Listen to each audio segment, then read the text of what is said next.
Assalamualaikum warahmatullahi wabarakatuh. Perkenalkan, saya Cahya Putri Haryanti dengan NPM 2213023071. Di sini saya akan menjelaskan materi kimia kelas 10 yaitu mengenai perkembangan teori dan model atom berdasarkan mind mapping yang telah saya buat. Pada zaman kimia modern, teori atom pertama kali dikemukakan oleh John Dalton atau yang sering disebut dengan teori atom Dalton. Berdasarkan hukum kekekalan massa atau hukum Lavoisier dan berdasarkan hukum perbandingan tetap atau hukum Proust, John Dalton menyatakan teorinya bahwa atom itu merupakan suatu materi yang sangat kecil yang tidak dapat dibagi-bagi lagi. Atom itu dapat digambarkan sebagai bola pejal.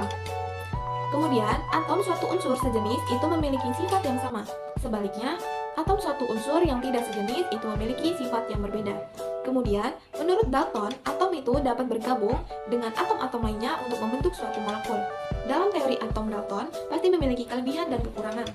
Kelebihannya yaitu Dalton dapat membangkitkan minat kembali terhadap penelitian suatu atom. Kekurangannya, Dalton tidak dapat menjelaskan sifat yang dimiliki oleh atom.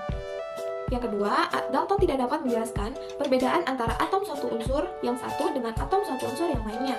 Yang ketiga, Dalton tidak dapat menjelaskan bagaimana atom-atom itu saling berikatan.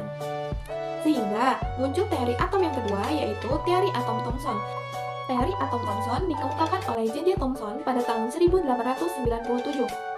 Thomson menyatakan teorinya bahwa bentuk atom itu dapat digambarkan sebagai roti kismis, di mana rotinya yang menggambarkan atom yang bermuatan positif dan kismisnya menggambarkan elektron-elektron yang ada pada atom. Kemudian, atom sebagai bola bermuatan positif yang di dalamnya tersebar elektron-elektron yang bermuatan negatif. Model atom ini dibuktikan dengan penelitian menggunakan sinar ultraviolet. Kelebihan pada teori Thomson yaitu Thomson dapat menyatakan adanya partikel bermuatan negatif dan positif pada atom. Kekurangannya, Thomson tidak dapat menjelaskan adanya lintasan yang ada pada atom. Teori atom yang ketiga yaitu teori atom Rutherford. Teori atom Rutherford dikemukakan oleh Ernest Rutherford pada tahun 1991. Berdasarkan percobaan hamburan sinar alfa terhadap lempeng emas, Ernest Rutherford menyatakan teorinya bahwa atom terdiri atas inti atom bermuatan positif dan dikelilingi oleh elektron-elektron yang bermuatan negatif. Kemudian, sebagian besar volume atom merupakan ruang kosong yang masanya terpusat pada inti atom. Kemudian, Rutherford menjelaskan bahwa di dalam atom itu, elektron-elektron bermuatan negatif selalu bergerak mengelilingi inti atom. Jadi, model atom Rutherford itu dapat dilihat seperti gambar yang ada pada mind mapping tersebut. Kelebihan yang ada pada teori atom Rutherford yaitu Rutherford dapat menjelaskan pergerakan elektron yang ada di dalam atom. Kemudian kekurangannya yaitu Rutherford tidak dapat menjelaskan kenapa elektron tidak dapat jatuh ke inti. Kemudian teori atom yang keempat yaitu teori atom Niels Bohr. Teori ini dikemukakan oleh Niels Bohr pada tahun 1913. Berdasarkan percobaan spektrum atom hidrogen, Niels Bohr menyatakan teorinya bahwa inti atom itu mengandung proton dan neutron.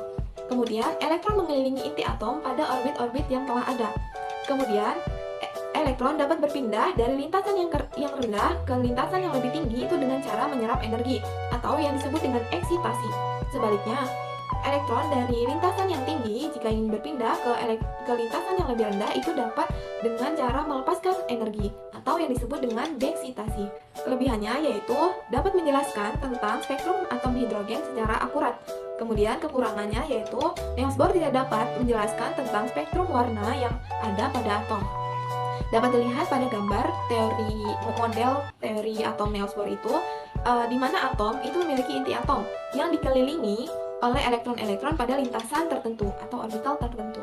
Kemudian pada teori atom yang kelima yaitu ada teori atom mekanika kuantum atau teori atom modern. Teori atom ini ada beberapa ilmuwan yang berperan di dalamnya, yaitu ada ilmuwan Paulus de Broglie, lalu ada Wolfgang Pauli, lalu ada Werner Heisenberg dan Erwin Schrödinger. Mereka menyatakan bahwa daerah ruang di sekitar inti dengan kebolehjadian untuk mendapatkan elektron itu disebut dengan orbital. Teori atom ini merupakan teori terakhir dan penyempurna dari teori-teori atom yang telah ada. Sekian penjelasan materi tentang perkembangan teori dan model atom dari saya. Terima kasih. Wassalamualaikum warahmatullahi wabarakatuh.